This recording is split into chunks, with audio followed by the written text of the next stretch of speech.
Hey, lemlisters! I'm super happy to be joined today with Jack Kosakowski, the CEO of US division at Creation Agency.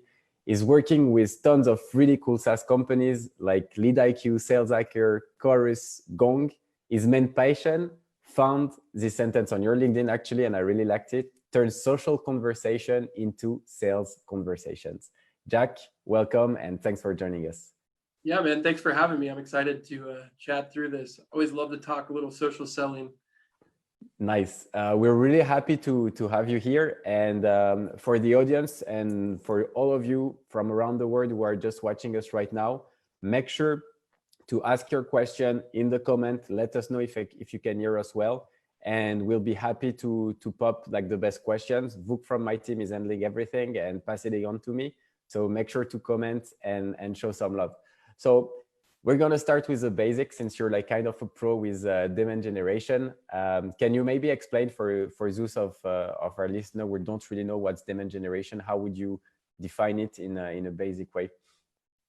Yeah, I think demand generation, and I'm not going to give you like some like standardized dictionary quote of this, but to me, demand generation is like all the components of your marketing that actually drive an outcome, right? Whether that's a form fill, pipeline, engagement. I mean, there's so many different ways, but I think demand generation is like a holistic view of looking at your marketing and like, how are you going to get from, step A to step D, right?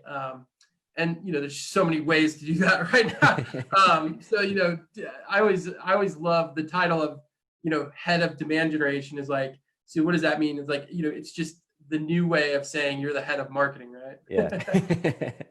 Okay, awesome. And according to you, like, what are the top KPIs like someone should look at whenever we're talking about demand generation? Well, I mean, there's so many different, every marketing company or I shouldn't say marketing company, every company has kind of got different objectives, right? And goals.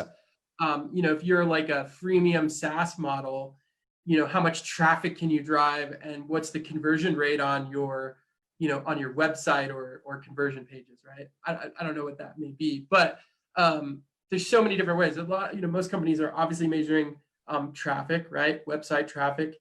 And I'm talking about these as more conversion marketing, not engagement marketing, which is a completely kind of different conversation.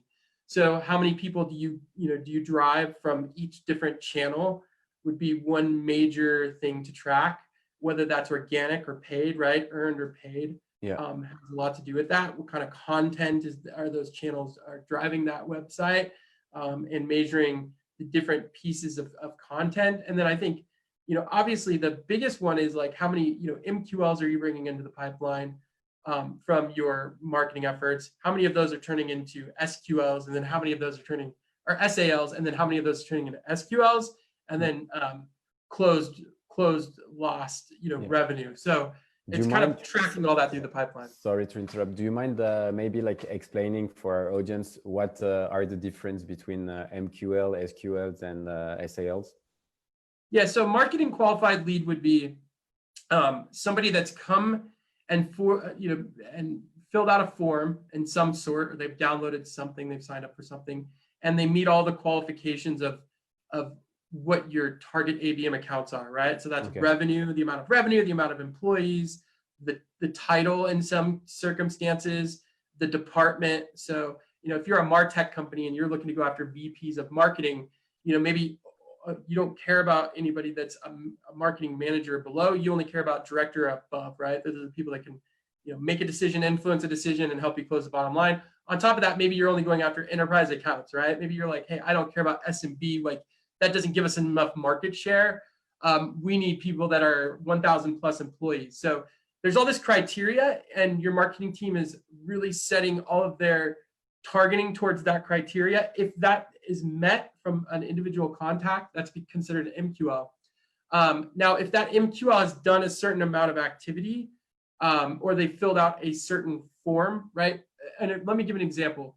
So if you came and just filled out a webinar form and you just wanted to see a webinar, and that's the only activity you've done, you haven't actually gone to our website or done anything, the only page you visited was to sign up for a webinar, you would be considered an MQL. Now, if you signed up, if you went and signed up for the webinar and then you went and filled out a contact us form for a demo request, now you become a sales accepted lead.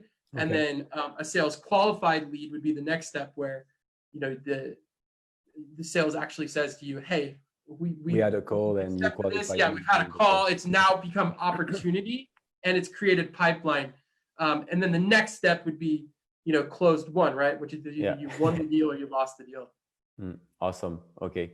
And basically, like, because you mentioned about like driving traffic to the website as some of the tasks and KPIs you wanted to measure.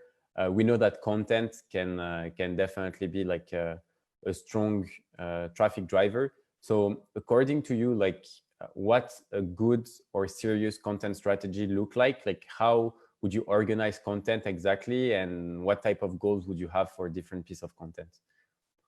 So, I mean, every content kind of plays its role, right? I mean, there's top of the funnel content, which would just be, hey, people don't know who you are in most cases. They've never been to your website. They've maybe never heard of your brand. And we're going to do light touch educational type content, which is, in most cases, that's a blog post, right? That's could be a webinar, could be an ebook, you know, it could be that type of content where it's top of the funnel. They don't know who you are. You're trying to get them acquainted. And you want to get them into the email list, right, to start to nurture them. Then there's the other content, which in most cases where we find that pipelines created the most with our clients is really qualified and niche webinars, right? Where you're talking about fixing, you know, you've done many of these, is like, hey, we're going to talk about a specific pain. Let's talk about lemlist as an example, right? I mean, you know, we want sales reps who have bad open rates, right? We're going to do a webinar with sales towards salespeople and sales leaders to say, hey, we're going to help you 5x your engagement rates and get 10x more people to open an email, right? And you do a webinar on that. Well, that's a pretty targeted webinar. I mean, if a salesperson's coming onto that, they really need to understand that pain point, right? How to fix that pain point. So that could be a qualified lead for your sales team to say, hey, you know, we need to at least talk to them. Maybe our conversation will start off and say, hey, what did you think about that webinar? Hey, could we help you, kind of fix some of your messaging? By the way, what kind of tools are you using to do that, right?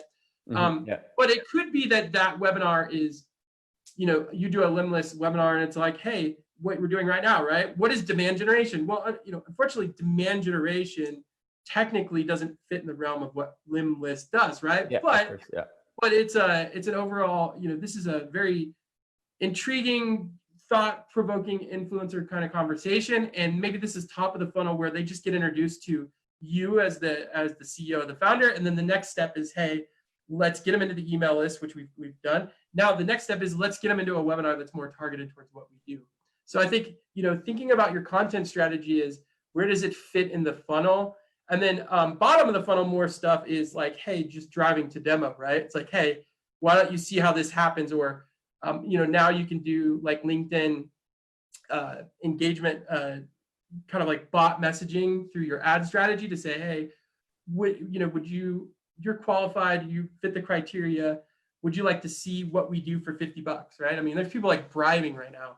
That can be a bottom of the funnel strategy with your content. So there's so many different ways to look at it. Content strategy is very, very complicated these days, or, most people make it more complicated than it needs to be, especially at the enterprise level, mid-market level. But,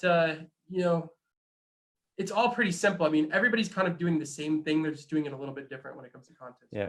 I think there are like really great insights you gave us here, especially, with finding like very niche webinars that even though they're not going to target such a large amount of people, at least it's bringing a lot of value for a very specific target. And I think it converts like at a much higher rate than, like top-up funnel, obviously. But I like also the fact that you mentioned that top-up funnel was a great way to maybe like gather and raise awareness amongst a larger audience before that, like finding a smaller niche and drive people through your funnel. So it's really interesting. And so in terms of top-up funnel, like, do you have any other example of companies you worked with that did really like great top of funnel content to drive maybe more awareness through either webinars, either like a content piece? Like what strategy do you use whenever you've been asked So, like, to work on that topic? Yeah. So one of our companies that's a high growth, I think they're on their Series B or Series C funding, is Chorus.ai. They're a conversation intelligence tool. So that's one of the companies that our agency works with to help drive demand, right? And so one of the things that we did with them, which was a strategy that very few people are getting that good at, but we did a cold calling insights ebook. So essentially we took the data, which I think is if your company can pull some insights from data-driven, especially sales or marketing activities, like you're winning, right? Right now, you're right there. That's a big piece of content because you can actually put data-driven inside of it, right? Yeah. But I think the other thing that you have to do, and where companies are where they really suck at, is they always want to do an ebook that's just them, right? It's like them talking about them or them talking about their data. But what we did with Chorus, which has driven thousands and thousands of top of the funnel leads, is we actually went out and got 21 sales experts who have somewhat of a LinkedIn following, and they're pretty credible companies. And we had them each one of them give insights into how they were doing cold calling and doing it effectively, right? So inside of this ebook was a massive amount of good content that's data-driven and could give you insights that you could actually take and implement in your own cold calling processes. But then it was other people telling you little bits of insights from actual practitioners about what they could do. So we had 21 people sharing this thing, right, on a different level. We could make 21 pieces of content from each one of those people, and it gave us almost 30 different ways to market this thing content-wise. And the thing is still going, right? Like a year later, we're still running ads on it, and it's still the lowest cost per lead of an ad. So there's so many learning lessons in that. One is get some actual data. Don't just do some fluffy ebook like most companies are doing. Everybody's sick of 10 ways to do this or 5 reasons you should do this, right? Like, no, here's 10 insights from, analyzing over millions of cold calls, right? That automatically, people are like, this is credible. And then go out and get insights from people. And if you can combine those two, that's a hell of a top of the funnel strategy. Yeah, definitely. And I guess because it's really actionable, it's also very memorable for people. And as soon as they start implementing and see that the advice are working, I guess it's making an even bigger impact. I like the fact that you mentioned kind of co-marketing with thought leaders. How did you find this strategy working? Like, how exactly did you manage to get those people inside the ebook? Because obviously they had to spend a bit of time either writing, or were you interviewing them and then have someone write the content? And regarding the distribution, how exactly did you make them post something? Did you prepare the post for them? How exactly was that part handled? So we did a Typeform. HubSpot, at the time we used HubSpot. They've now switched over to Marketo, but they used marketing automation. We created Typeform in there. And then we came up as a group with a list of 30 people that we would like to get insights from. Okay. And we sent that out to everyone and said, hey, we'd love to be able to feature you, right? And people love to see that they're featured and all that stuff, right? And so we started off with a list of 30. I think we got 15 back, right? So there was an automated form, right? That you asked 3 questions. They filled it out. You kind of gave them directions, said, hey, we need 100 minimum words to 300 word, right? Answer. And then but we got 15 back. And so then we kind of had to, scramble to get 6 more, but that was kind of more of a relationship based thing, right? Really understanding who you should reach out to, having somebody manage that, making it easy for the people just to submit it, right? Through a form that they click on a link, bam, fill it out, submit it. That's it. Then we had a content writer that actually went through and kind of beefed some of them up. And then we'd send that back to them and say, hey, we beefed this up a little bit, just want to get your approval on this. And 9 out of 10 people are like, oh, this meant, you just made this sound so much better, right? So nice. we kind of let them lay the foundation for it, but we had the content writer kind of beef it up, not change their words, but just, And maybe made sure unify also dramatic- with the tone and content. Okay.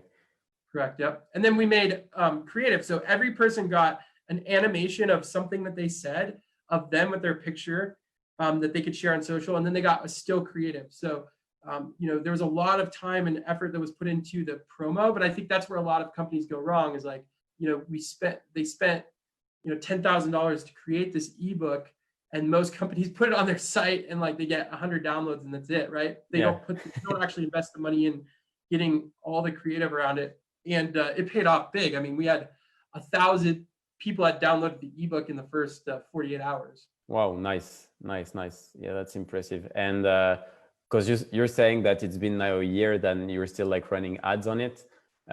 So how many downloads in total, and how much do you pay usually per download whenever you run ads on Facebook or other channels? There's been thousands of downloads.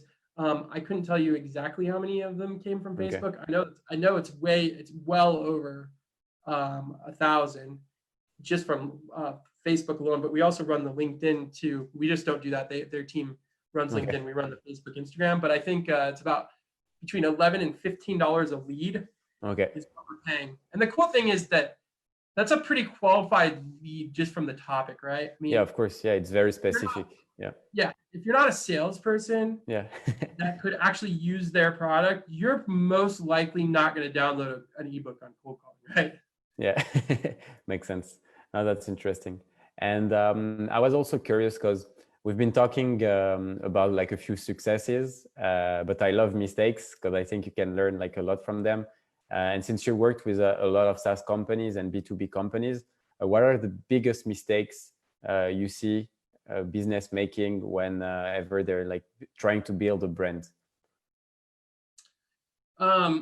So one of the mistakes I see companies doing is trying to get everything perfect. And the thing is, when you're doing a webinar, I'm just going to use this as an example. It's not, yes, the design and all that matters and whatever, but really, like, if you think about it at the core, like, people are less consumed about like you waiting 2 weeks to get like the perfect design of the landing page. And they're more excited about what's the topic that you're going to talk about and what, who's on here that I can relate to that can help me fix the problem that I'm trying to solve. Because if I'm going to invest 30 minutes to 45 minutes on a webinar, which we're seeing just insane amounts of signups. We have one client, John Barrows, a sales trainer that, they get 3,000 signups for a webinar, right? We're having 50% show rates because now that, work from home, especially.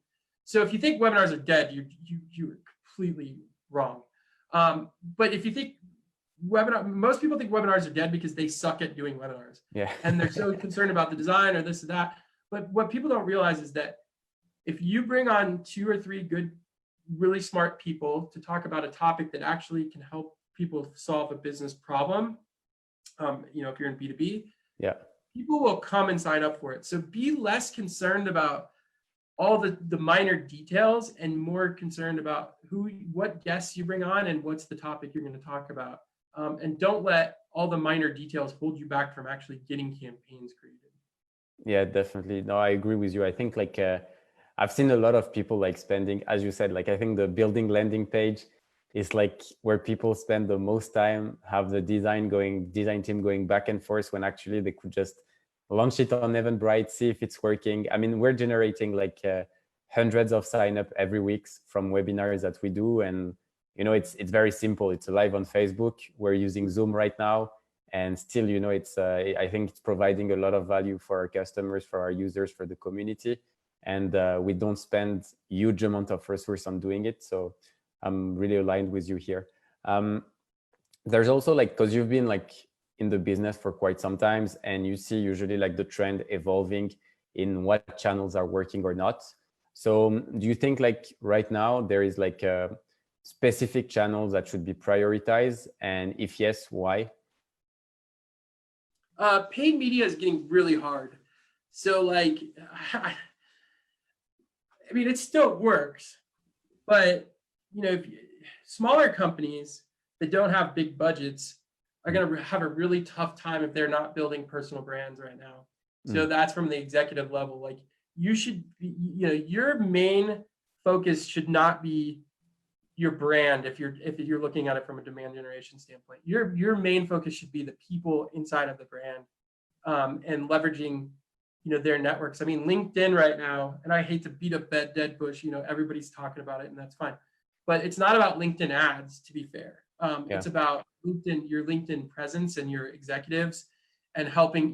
If I was going to give one piece of advice, I would say, if you want to build real demand, start building your executives network on LinkedIn, because we can drive more leads from the CEO sharing something. If they've got a reputation and a good network, we can drive more leads organically, and the right leads, sharing one post on LinkedIn versus spending $1,000 on a LinkedIn ad, right? So, you really got to start to think about, and most companies are not, they think they're doing this, but they're not doing it right. They really have no plan. What are you going to do to drive demand? And you've got to start to forecast how you're going to build your executive's brand, right? Build demand. And this is this is not going away. This is the future of marketing, whether you want it or not, right? And if you don't build your executives, or the employees inside of your brand don't start to get really loud and valuable by building their network and talking about, not just you, but not just talking about your brand, but like talking about the industry, and really starting conversation about industry trends and thought leadership. But I think you're going to have to start to pay other people for their networks. That's the new paid media, right? Which is, you can go to Facebook and set up an ad, and, if you've got the right content, that might work, but it'll be expensive. Same with LinkedIn. But if you go to somebody that's got, 20, 30,000 followers on LinkedIn, that's, got the ears of VPs of marketing, and you can get them to talk about you, great. You could have built that internally, you didn't. So now you have to go pay for somebody else's network. Yeah. That's actually funny that you're mentioning it, because we have a company in France that just launched and is doing LinkedIn influencer marketing. So essentially it's the same as any other influential platform that you can find for Instagram, etc., or TikTok. Linkalize or link. Yeah, exactly. Yeah. I think that's an interesting, the fact that there's a company popping in shows an interest in that market. And I think you're 100% right. Actually, from Chorus, I think Beck is doing a great job at doing this. She has a very engaged audience, and she's providing really a lot of value. So how do you usually plan your content on LinkedIn, on your end? Do you do it in advance? Do you have a strategy, long-term strategy of what you're posting or not, or for your customers, or how does that work exactly?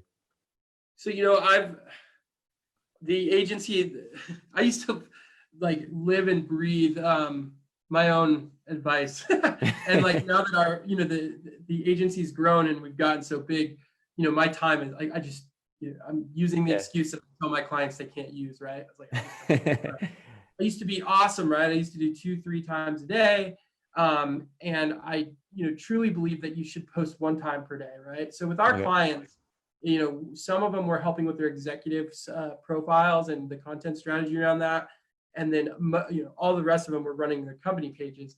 But, our rule is 1 post per day per channel, other than Twitter, 6 posts per day, right? So we follow that structure, all of our clients. 1 LinkedIn post on their company channel, 1 LinkedIn post on their personal company channels from their 1 executive, and then 1 Facebook post, and then 6 tweets, right? So we almost follow that to a science. And the reason I say that is because you don't want to overdo it, but you still got to think about, you still got to be there every day, and you've got to be relevant and valuable. So, there's our structure of posting times. And when it comes to the content in general, do you try to plan it in advance, or do you have an overall strategy, a bit as if you're doing your blog, you're going to post about XYZ topic during the next 3 months and see how it generates demand, and maybe switch or focus or double down on a specific topic? How do you define this in advance?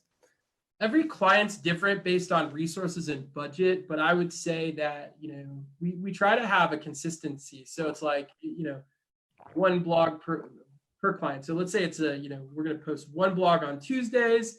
We're going to do, one webinar per month on the third week of the Thursdays for that month. So you try to, build out your content schedule based on your resources, your budget, but you do the same things every week or every month at the same time so that you hold yourself accountable to those things. And if that's starting off small, right, maybe one blog post per week, especially for smaller startups, right? Focus on one blog per week, post that on the same day. You do one webinar per month, do it on the same day every month, if that makes sense. And then you just when you start to get a good rhythm of one thing happening per week or one thing happening per month, and you start to see success with that, and you're like, okay, we're doing one webinar per month, we're averaging 200 to 300 signups. And we're doing really good with that. Hey, we need to increase the number of leads. Great, we know this works. Let's start doing one the second Tuesday of every month, right? And try to hit those same goals so we can scale those goals. So, that's where we usually try to work with clients is not overcomplicating it and getting really good at doing something once a week or once a month. And then once you've gotten good at the one time, then start to replicate it. Okay, awesome. And essentially, because you've been you're kind of an expert when it comes to social setting. And you've discussed a bit like your social media strategy, but can you give us a few examples of companies that are really having a great social media strategy and kind of like break it down about what type of content they're producing and how exactly they're successful at doing it? Yeah, so I'll give you two spectrums. We have one client, Lead IQ. I don't know if you're probably familiar of course, with Ryan O'Hara. Ryan O'Hara. So Ryan, we've been working with Ryan for 3 years now, I think. So we've been running their social media, but Ryan runs all their content strategy. So I would say that if you want to look at a very, very humorous kind of thinking outside of the box strategy as how do you target your persona of a VP of sales and a SDR and an AE, go look at Lead IQ strategy, right? Yeah. It's phenomenal. I mean, yeah, they're really funny. Now, with that being said, they're going after more of a younger persona, right? That might not work with, a company like Chorus might have, they have a completely different content strategy that's more around like, how do we use our data? So right now they're doing something called the weekly briefing. They actually had one today with their CEO where they're talking about, during this whole COVID thing, if you're a VP of sales or you're a CRO, and you're a part of the revenue team, like, what's the data telling us about connect rates? What's the data telling us about, cold calls? Is cold calling working? What's the data saying about that? What should sales reps be talking about? There's all this data now that 95 CROs are on 90% more calls, right? So if you want to close a deal, the data says you better figure out how to speak to the CRO. Like, you have no choice, right? Yeah. So there's two different content strategies, right? One is a little bit more fun and educational, and that fits Lead IQ's brand. The other one is more data-driven and more serious and talking to a very, very high level. Your brand, you really have to figure out how you fit in. And from a social selling standpoint, you as the individual inside of the company, you kind of have to come up with your own personal strategy, right? It should align with your brand strategy and the brand rules of what you can and can't say, but you have to kind of come up with your own content strategy as your own human being to say, here's what I want to talk about. My personal brand is going to be it's a lot more serious. And I want to talk about, trends and things that are happening that fit my target buyer persona. I'm going to talk about those things, or I have more of a funny, humorous side, and I'm going to use that. You kind of have to find your own way when it comes to your own content strategy. It's really hard for me or anybody to tell you exactly what you should definitely. Or should. Yeah, I think you need to be comfortable also with what you're doing. As you said, like, your tone is your tone. That's what also makes you unique and your brand unique. So agree with that. There is a question from the audience. So Nevena is asking, are there any SaaS companies, especially smaller ones, you think that are really crushing demand generation? Like, if you have example of like smaller companies that are really good at it. So I would say John Barrow's JB Sales Training is absolutely, they're putting out, like, Morgan and John Yeah. There are three. There's Morgan, there's John, and there's James Buckley. Like their whole. Most people don't realize this, but John Barrow's team is literally 8 people, like 8 or 9 people, right? And they're putting out massive amounts of content. They just came out with an on-demand sales training platform, right? I mean, it's like it's amazing. It looks like it's straight from Netflix. Check it out, jbarrows.com. You know, they're doing amazing stuff. Now that's a SaaS platform for sales training, essentially. I love what Lead IQ is doing. There's so many, you know, good brands. I would say Chorus is doing amazing things. You know, if you're looking for like an IT community example, there's onug.net, onug.net. They're doing some really cool things with like moving from conferences to virtual conferences. I mean, there's so many. What are some other ones? I mean, some of the video stuff, like content you guys are putting out is awesome. I mean, I love the square video type stuff where you do some of the thought leadership, right? I mean, I think you're really starting to see companies kind of outside of the box.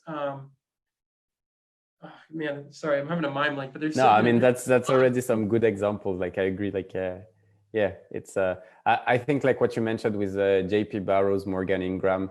I mean, we had Morgan actually like coming on the show. I think they're always really focusing on specific niche, like they really know where they're good at, and they're just like producing so much content around it that, I mean, it makes them really relevant in that topic, and agree with what you're saying. There's another question from Ben. He's asking like tofu, mofu, bofu, content strategy. When you want to start to do this kind of thing from scratch, where do you start? So should you start like top of funnel, middle of funnel, or bottom of funnel? In what order? Yes, because I know it can be like, I think, a bit overwhelming. So what's your take on that when you first article? I mean, I guess it depends on what your sales cycle looks like, right? I mean, if you're a freemium model platform where you just need to get somebody into the platform, and you know that's your goal, is to see how many people you can get in there, and they don't have to pay any money. There's no gate, right? Yeah. Then, you know, do bottom of the funnel. I mean, start to get really strategic on webinars and only talk about specific pain points that your platform fixes. And then there, you know, you're giving value, and then you're saying, hey, get signed up and let us fix your problem, right? I think if you've got a longer sales cycle with a bigger deal size, like, you know, you really got to start at the top of the funnel, because in most cases, you got to build the relationship enough, educate enough that you can get to the point where you can even get a salesperson on the call, right? So starting at the bottom of the funnel really isn't going to, in most cases, going to get you anywhere. You actually don't even want to start at the bottom of the funnel, because you don't want your salespeople reaching out quite yet, right? You want multiple things to happen. So, you know, I think that's a case-by-case basis, but you know, you can't always, if you're really just trying to figure out where to start, I tell people 1 blog a week, 4 days a week, and 1 webinar a month. Start there if you're a startup. That's it. That's all you need, right? Like, and really think about how you're going to promote that blog on a weekly basis. You know, how are you going to keep promoting these blogs on Twitter, on Facebook, on LinkedIn, so that they consistently look new, so that you're posting old content in a new way? Because you just, you know, if you're a startup, you're not gonna have the time to create enough content where it makes sense. You're not gonna have enough budget to do that. And then do your 1 webinar per month and test those every month, right? Maybe this month we're gonna do a top of the funnel webinar. Next month we're gonna do a middle of the funnel, and we're gonna do a bottom of the funnel. And we're gonna see which one's the most effective for our business model. Nice. You've been basically talking a lot about so blog, webinars. We talk a little bit about Twitter, LinkedIn. I'm curious to know also your thoughts about YouTube. We've seen quite a few companies like really getting good results from YouTube, also in B2B. What are your thoughts about YouTube? And according to you, like what are good B2B video strategy that people are like doing on YouTube like these days? I honestly don't know any B2B companies that are doing anything exciting on YouTube. Okay. You know, Nathan Latka is doing some cool stuff. Yeah. But like, he's not he's an entertainment company, right? Yeah. So I think if you, my personal opinion is if you're a B2B SaaS company and you really want to use YouTube, you have to invest money and time into a strategy. You just can't throw video content up there. It just doesn't work. Like, people don't like to watch. Joe Rogan's the only person that gets podcast views on YouTube, right? Okay. I personally think, like, if you are going to go to the YouTube route, you have to turn your B2B company, and you have to have a media wing, and that, you have to go from an entertainment value standpoint or from a news outlet or something, because people just don't want to hear about sales engagement on YouTube. Like, it's just not like it's not a place they're going right now. Maybe if it's like sales engagement memes or bad sales engagement outreach, and here's some we're going to make this into entertainment and humor, then maybe. But most B2B companies are so worried about generating leads that they YouTube's just not the place to do that. You have to have a whole different strategy. Okay, that's interesting. Like, because maybe like it's from my experience, like the one that I know are really crushing it on YouTube is a company called Ahref. Maybe you've heard about them. Yeah, with Team Solo, like they have hundreds of thousands of subscribers. Their video are getting like massive reach.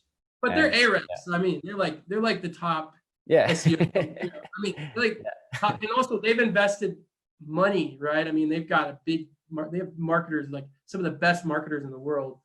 And so I think they're a little bit like, it's like a little bit unfair to say that to a startup, right? That's true. they just don't have.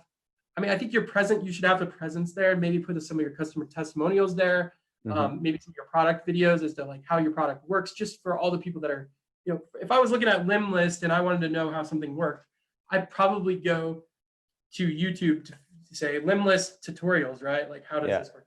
That makes sense. But I think purely from a content strategy and driving top of the funnel content, people do just, I've not figured out a lot of B2B companies with small budgets that can do it.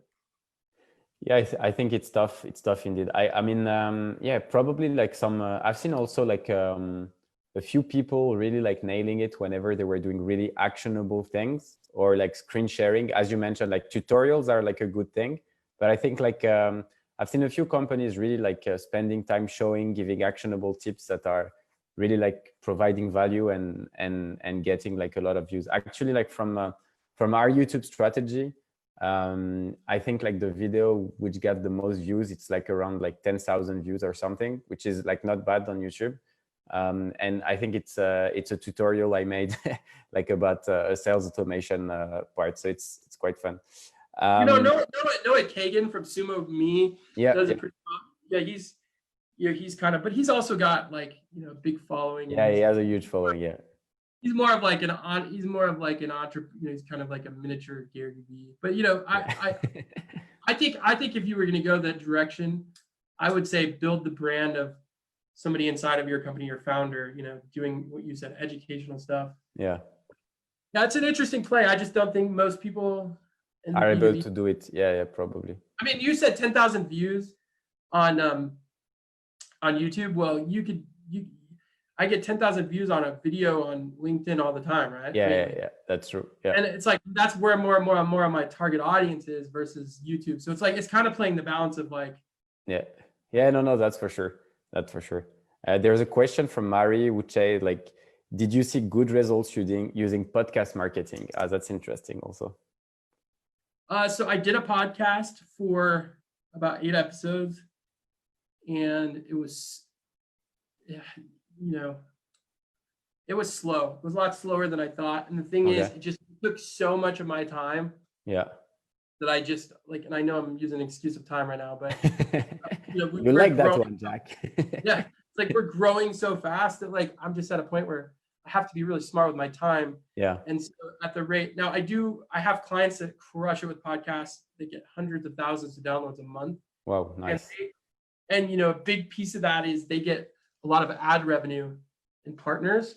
So I think if you're going that route, it makes a lot of sense. If you want the thought leadership, I know like, from an agency owner and running an agency, smartest thing you can do is probably have a podcast. I want to fire mine back up. I think you have to do a podcast for more than reasons though, than just driving more traffic and lead generation. You have to do it because you really actually enjoy it and you love putting out. Exchanging with people, like learning new things and just being recorded while doing this. I think it's but it is the cheapest, other than your time, it is the cheapest way to create content that will engage people. So yeah, I mean, I've always tell this to anybody that doesn't have a budget, like, you know, I talk to like, I don't really have a marketing budget. Great. Go for a podcast. Go get a free license of Zoom, go get a free license of Libsyn or you know, Audible, and use Canva for free, and boom, you literally can build a you know, over time, something with investing no money but your time. Yeah, definitely. No, that's interesting. I'm just gonna check if we have like a few more questions from the audience prior to ending this. Okay, we had a question actually regarding like retargeting, because you were mentioning, I think at some point, that ads were getting really expensive, especially in the B2B space. What do you think about retargeting? Like, is that something that's working better as it's an audience that's already heard about yourself, or how do you, what's your idea about it and strategy? Well, retargeting has to be a strategy, right? If you're really building a demand generation strategy, like if you really want demand generation, like retargeting is like, you don't have a choice, right? There's no option. You have to be retargeting. You have to be retargeting your website traffic. You have to be, especially if, you know, if you're creating all this top of the funnel content, you can't just have people come and leave, right? You have to have some mechanism to keep them engaged and to keep them engaged in the funnel. So, you know, your website traffic, targeted prospecting lists. So like if you're using lemlist and you've went and built like a list on Lead IQ, right? For example, and you built this prospecting list and you're going to put it into lemlist and then you're going to fire out, you know, some targeted messaging. Great. Upload that list in Facebook, upload that list into LinkedIn, upload that list into Twitter, and retarget, right? I mean, you should be, you know, it should be firing on all levels. And the thing is, especially if you're going after an ABM strategy, which, you know, most companies say they are, but they're not, right? Like if you're not doing retargeting, you're not doing an ABM strategy. So, you know, just keep that in mind. I've had to argue with many clients and marketers before. It's like, you're not doing any retargeting. Well, but we're doing an ABM strategy. Well, no, you're not. Because if you're doing an ABM strategy, people should be, you have to be staying in front of people on all the channels where they could possibly. Yeah, I think that's a good point, especially like for smaller company. I think, like, for example, targeting specific people from a company is not that expensive in the end. And if you're doing it well, for them, whenever you reach out to them, they're going to feel that you're much bigger than you are, just because, you know, they've seen commercials and ads about your company everywhere. So it makes the conversation much easier. And I think conversion rate is also higher. So yeah, that's. Yeah. And you know, it's, you can do the $1 a day strategy on some of the platforms. I don't know if if you follow Dennis Yu, he's a really intriguing Facebook ads guy that I like to follow. But, you know, he talks about like the $1 a day strategy. So if you're not driving a lot of traffic, you're retargeting, you could be doing it for pennies on the dollar per day, right? I mean, it could cost you, you know, $30 to $50 a month only just to retarget all the website traffic that you get. Or, you know, if you have a small email list, you know, it's not costing you a lot of money. So you're just shooting yourself in the foot if you're doing it because of cost. There's very little cost if you have very little traffic. Yeah, that's true. That's true. Someone is also asking, not sure if you've experienced that. So LinkedIn Live versus Facebook Live versus webinars versus on your own platform. What's the best strategy to start a webinar? Have you experienced like a bit of both, a bit of everything, or? I mean, we've used every webinar platform that there is. It kind of just depends, right? I mean, you can go the route of like, I don't want to gate anything. You know, some you have like, they just want to engage with people inside of the platform, right? You know, a lot of Facebook, that's why people go live on Facebook, right? They just want to engage with people and then they'll reach out to them one-to-one, and that's kind of their prospecting strategy, marketing strategy. And other people gate the webinar. I mean, you can use any of the platforms. I'd say Zoom is like obviously the easiest. You could use restream.io is an awesome one because it actually lets you stream on all the platforms at one time, like LinkedIn. LinkedIn Live is an interesting one because we have some clients that crush it on LinkedIn Live, and we have other ones that just get like no engagement. It's very odd. So it's unpredictable. I think what you're doing in a lot, like in an engaged group, is a lot different, and I think that's a smart strategy. But the problem is you have to actually have an audience in there, right? Yeah, exactly. Yeah, you guys are investing the time and the money to do that. Most people aren't.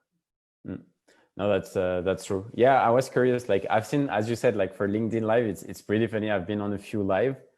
Some of them we were getting like thousands of views, hundreds of comments. It was like really massive. Couldn't answer all the questions. And other, it was just like no one. Like silence. Yeah, silent. And you're like, all right. It's so odd. I think everybody's trying to figure out. The LinkedIn algorithm changes every day. So yeah, that's true. Trying to figure it out, but it comes down to a few things, right? I think you should be less concerned about the platform and the creative and landing page and all that, and more concerned about like, okay, who has an audience that I can bring on to my podcast or my webinar that will actually promote it, right? Because if they have a big audience and they never promote it, then it doesn't do you any good. But like, look for people that like to promote themselves. They have an audience that's engaged, and ask those, and they say smart things, right? There's a lot of people that have engaged audience that are they don't know their ass from their face. Yeah. but be smart. Listen to like some of their old content, some of their old interviews, and bring them on and talk about a topic, because that's the power of what's going on today, is using somebody else's audience and their information to help drive demand to build your audience and to do some collaboration like that, and to build your email list. Most people want to pay for that, right? Enterprise companies have it so backwards. They just want to pay everybody to do everything. They don't want to actually build it themselves. But all these startups are doing it right, and they're starting to build these massive email lists, and that's where startups start to make the Fortune 500 disappear. Yeah, no, that's true. That's true. Jack, thanks a lot. I think we're gonna close that down, as it's already been like 50 minutes, and I know like time flies, and your time is really valuable. Where can people like follow you, get in touch with you? Is there like a preferred medium or? Yeah, so LinkedIn, reach out to me on LinkedIn. I love LinkedIn. Okay. So Vuk, can you put like Jack LinkedIn's profile? I know you have that in it, so just put like that in the comments so people can connect with you. Anything you'd like to add, or? No, I think this was a good conversation, and just keeping it simple, right? Demand generation. Most people get so overwhelmed with it that they need to do all these things that they actually don't do anything. So just do pick one activity at a time, and really focus on getting good at that activity, and then work your way to the right, especially from a startup standpoint. Awesome. Yeah, that's really good advice. Thanks a lot, Jack. Thanks everyone for joining us, and let's keep in touch. Have a great day.